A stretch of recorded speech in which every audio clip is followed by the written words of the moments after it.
Web scraping is the practice of gathering data from internet automatically by a computer program without using any API and web browser. In Python, we can connect any website using built-in library. So there is a library named urllib and it contains a module request where there is a function defined url open. So in this program demo.py, we importing this url open function. Now what we have written, HTML data equals URL open, then we passing the google.com URL, and finally we are printing HTML data.read, calling this function of this object HTML data to print the output in the terminal. So if we run this program in terminal, you see our program connected google.com site and retrieve the raw data and printing in this terminal. BeautifulSoup is a library. Using that we can parse HTML data easily and traverse easily to extract needed information. But BeautifulSoup is not pre-installed. So to install BeautifulSoup in my Mac, I have to type pip3, then install, then bs4. If you are using Windows, you just have to write pip, just omit the 3.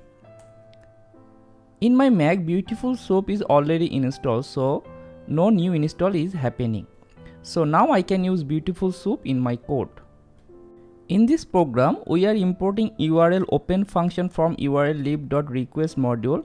Also, we are importing BeautifulSoup library from bs4 package.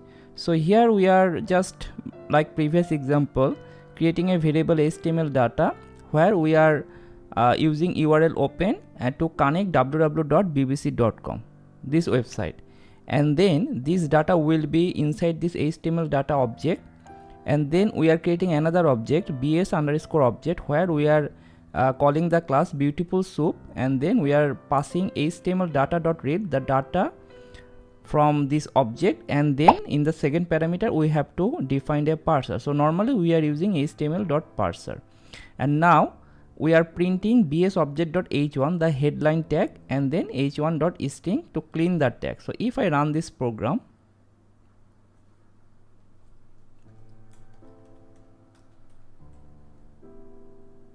you see it is taking a bit time to connecting that website and retrieving that data. So here we are seeing the data. So for example, here in the first line we are printing bs_object.h1, so that's why we are getting this data, the h1 tag in the HTML source file. So you are getting the full h1 tag with data. But if you want to use the inside data like BBC homepage, the title, then you can just put that dot and then string, and then you can get BBC homepage inside the h1 tag.